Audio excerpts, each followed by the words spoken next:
Hello and welcome to another episode of the Comics Project. I'm Luke Stone. I just wanted to go over a quick kind of description. I've had a lot of questions on how it is that I do my process for digital art. And I know everyone's kind of got a different process. I'm going to feature some other artists and some of their art process, whether it be traditional or digital or maybe a hybrid of the two. There's one guy that does really good work and does a kind of a collaboration of the two different methods. And so, but today I want to show you what I do. As you can see here on the screen, I've got this image of a page up here, and this is going to be Hybrids number 4, page 7. So just to kind of give you a brief overview, I don't do my own layouts. In order to speed up my process, I actually pay someone to do like thumbnail layouts for me, to kind of lay out the page for me. Now I do create my own template, and I use this template for pretty much every page that I work on. I used to use Kablam's template back in the day, and let me tell you, Kablam was great back when there wasn't the resources that we have now. I mean, they're still doing pretty good, but their prices are kind of up there. And if you're doing a print on demand kind of thing, that's perfect for you. If you're doing a self-publish, but there's some other methods out there, and hopefully over the course of this series, we will be able to show you and teach you some of those methods that we use. Okay, so let me get back to this. I've got this new template that I've created. And so this gives me my bleeds, and it gives me where my trim line is going to be, and I've got it set up in kind of fourth so I can see it. Now I send a file, a TIFF file, to my layout artist, Antonio, who gets this. And then what he does is he puts on panels and, oh, wrong art. And he gives me a kind of a rough layout. As you can see, this is what I would get when I start my process. This is what I have, and it gives me a good. And so now I don't have to start working out where all the panels are going to be, where all the camera angles are going to be. He's kind of worked that all out for me. So the first thing that I do is I turn off my template, my bleed areas there, because I don't need those anymore. And sometimes his panel lines are on the same layer, and sometimes they're not. And so either way, it doesn't bother me. This one, he happened to make those panel lines, the frames, separate, so I can turn those on and off, which I really kind of like. So then the first thing I do is I create these actions. And one of the actions that I have set up with a hotkey. And what it does is it creates this hue and saturation to make them blue lines, and then it creates a blank layer. And that layer is above that so that I can start drawing. And so what I do there is I create what you're seeing right now. And what you're seeing right now is the kind of my rough pencil based off of the layout that he gave me. As you can see, I started to refine some of the stuff. Some of the stuff I used that he had in there, but so I start to edit, and I kind of start to give a rough feel. This takes a few minutes. I don't spend a whole lot of time doing this. And then what I do is I blue line this thing again, give that photo blue, and then I give a little more refined pencil. Now I may do this process 2 or 3 different times depending on the amount of detail in it, whether it's a cover, whether it's a pinup, or whether it's a page like this. So like a page like this, this will be my last pencil, so to speak. It will actually just be from here. I will add another blue layer, and then I will ink. And as you can see, even from the blue layer, there are some changes in there. So you'll notice that here I made the eye a little bit bigger. I forgot to draw the kind of beast thing that Triple Play is pulling the arrow out of, so I decided to put that there.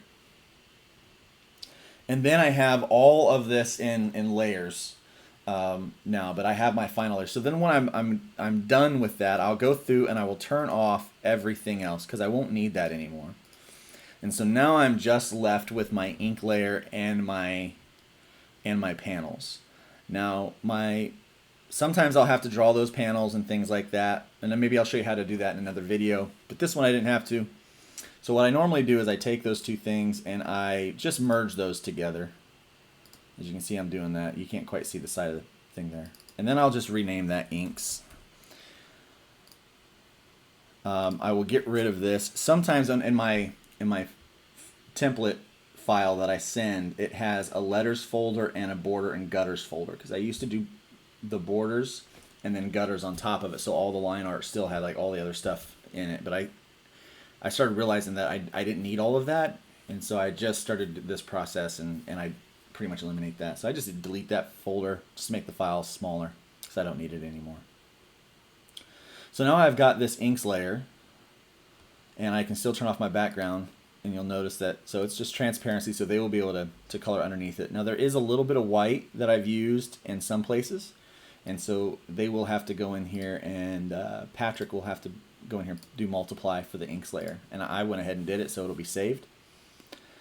So here is hybrids number 4, and in my file name, you'll see this says HYB number 4 _ 007. I always do that with all of my files so they know exactly what book I'm working on.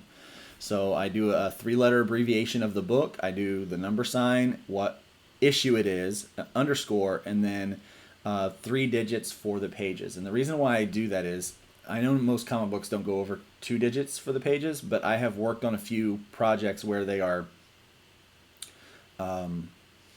where it's like a trade paperback, and those go into triple digits.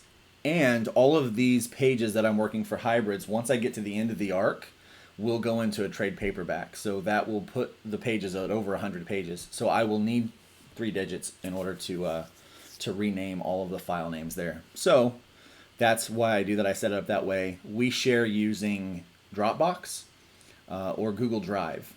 That way we share these files back and forth. So then the next step that I do is I just go in here and I get rid of all of this other stuff. I don't need it. I delete it.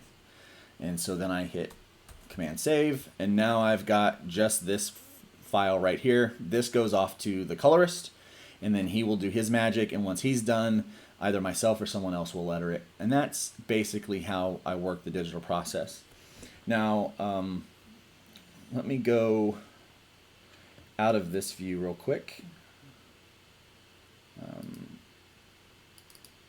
Here we go. We'll use this one. So some people ask what kind of equipment that I use. I draw with Photoshop, and that's kind of my preferred. I know some other people use like Manga Studio, things like that. I've tried them. I just didn't really like them so much. I've been using Photoshop since it was like Photoshop 2. So I've been using it for a long time, and I really like it. The new stuff is, it's easy for me to just move from one to the next. So, but I don't have a Wacom or anything like that. I used to use just a regular Wacom tablet, and I might do a review on different kind of tablets and art tablets. There's a couple that I'm looking at trying to pick up just to test out and see how they work. And so I might do some reviews on those, and then whatever, we might give some of those away, for our subscribers here. But what I use is I use my iPad Pro, and I'll pull this up here so you can see it.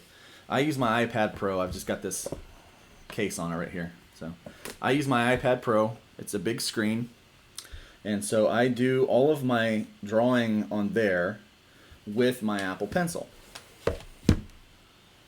And the reason why I do that is because it is very portable. I can take it anywhere I'm going. If I'm on vacation, I need to do a little art, I can do it there. If I'm if I've got to go somewhere to, like, say, a coffee shop or something, I can essentially set this up and draw there. And so I can carry this stuff with me very easily. It's very portable, and I use it. It's also very compatible because I use a Mac. But besides that, the iPad Pro was something that I could use for all aspects of my work as a pastor, with doing band promotions and stuff like that, and then with art, and then just for entertainment, having it around. So I really like it. It's a larger screen. I would like something a little bit bigger, but this is working really, really good. The Apple Pencil has a great response with it. And in order to get the information from the laptop to the tablet, I'm using a thing called, what's that called? It's called Astrolab. I use Astrolab Studios. I use the really nice one, the one that you have to pay for. So I use that one. It works really well. Latency is low. It's usually real time. If any time you're seeing any kind of screen lag while I'm doing all of this here, it's because I'm running OBS and I've got an extra screen set up and I've got a tablet set up here, and there's a lot going on. So if there's ever any lag, it's because of all of that. It's not because of the communication between the tablet and the Photoshop and the laptop. So that's how I do that. Some people use other things. I would love to hear maybe what you're using if you're doing digital, or if maybe you haven't gone digital and you're thinking about going digital. If you have any questions, happy to answer those as well. Now I will tell you the reason why I went digital was because buying the 11 by 17 pages in order to draw got really expensive for me. I didn't have a lot of extra cash. You know, I've worked as a youth pastor / pastor for a long time, and we have a very limited budget. You know, there's a lot of people out there that are preachers that are making a lot of money, but they're not. That's a whole other video. Let's not get into that right now. But we typically don't have a lot of money, and so I can't purchase the paper because that stuff can get pretty expensive, the inks and pencils. And then my confidence is really, really low in that because you don't get a chance to really correct mistakes very easily. And so I decided to try going digital with Photoshop a while ago. And since then, I've been able to work more pages. I've been able to draw more books. But I also have a level of confidence with that I don't have with traditional art. And that is because if I make a mistake, it's not permanent. If I make a mistake while inking, that is permanent. I can't really undo some of those things. And so it becomes very costly. If I have to redraw a page because I made a mistake, man, I'm telling you what, I'm nervous. I'm sweating bullets. This kind of eliminates all that issue for me. So I'm able to draw with more confidence. I'm able to try out and experiment different kinds of shading techniques. As you can see here, I'm going to pull this back up.